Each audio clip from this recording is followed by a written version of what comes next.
Howdy everyone, it's me once again, the one and only Killerrodan.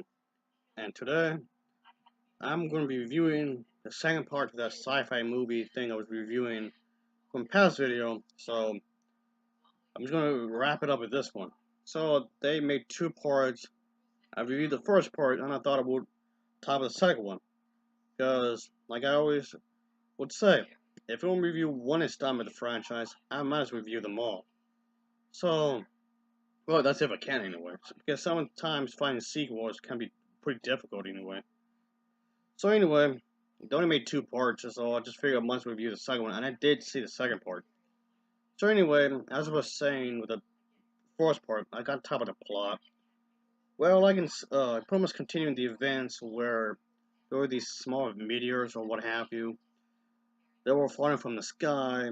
Like I said, if touched, would trigger some sort of virus or what have you, and that had always been encoded into the human beings and would start mutating them into some sort of alien species. So yes, of course, taking advantage of its um, this kind of thing, the aliens are absolutely dedicated to transforming every single human on Earth into some sort of thing, and of course, do so with alarming swiftness, of course. But the thing is that as the story progresses from that point onward, only like a group of humans remain whom have the magical know-how to devise some sort of antibodies to reverse the effects of this said virus.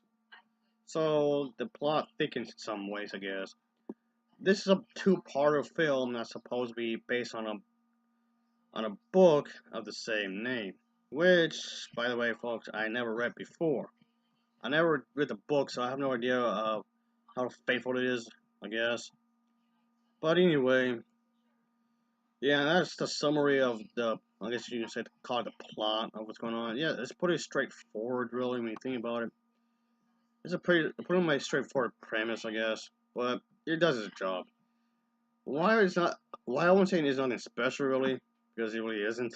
But I can say that the story itself is told in a decent manner, I guess. I've seen, like I was saying in my previous video, I've seen a hell lot worse. This, oh boy, I've seen worse, folks. So I can say that I didn't hate it, really. I didn't really hate either part. So I did like the fact that it got to the point, really. It didn't drag out too much, really.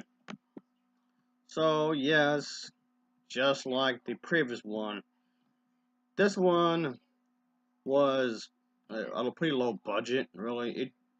And it was on the Sci-Fi Channel actually. But even though I watched this on the DVD, so anyway, this was pretty solid, I guess.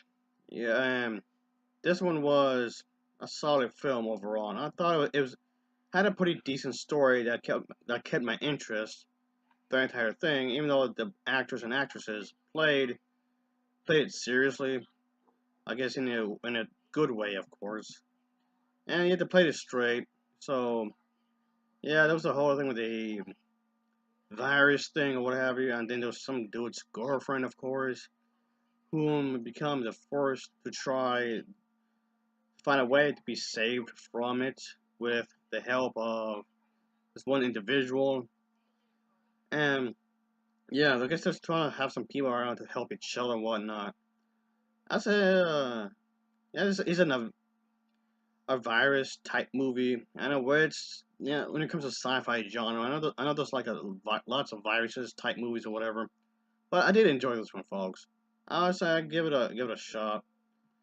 So because yes, it may seem cheesy, which yes I will admit, but there's something about this movie that does seem pretty solid. You can tell that they were actually trying, I guess, in some degree. Is it perfect? No, I won't say it's perfect by any means, but you can tell there was some actual effort to be played in some areas anyway. I'm guessing they're trying to do something in like the old sci-fi movies because I get the hunch that the material like this. It's supposed to be like a reference, like a little hint to the 1950s and 60s type of sci-fi movies.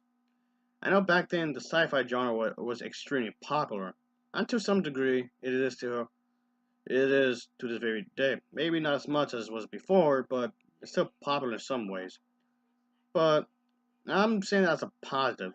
This was by no means as a negative way. Oh no, it has moments, of course.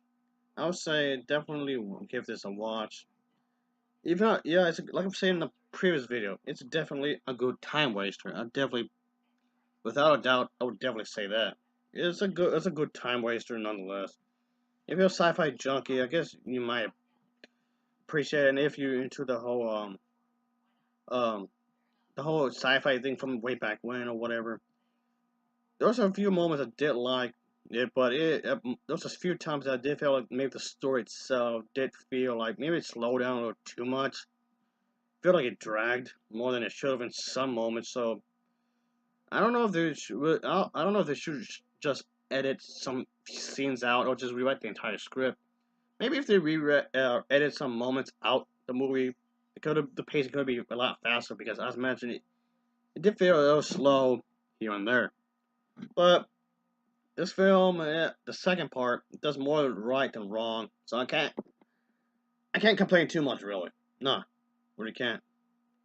So I'll definitely say that this was an enjoyable little treat, I guess. It's low budget, and I don't see a whole lot of people talking about this really. So I just felt like maybe also again like I would say, digging the past and talk about it now. So I'll give this film an overall rating of a 6.3 out of 10. It gets a 6.3 out of 10 for me. And of course, as always, thanks for watching and take care. Till next time, see ya. Oh yeah.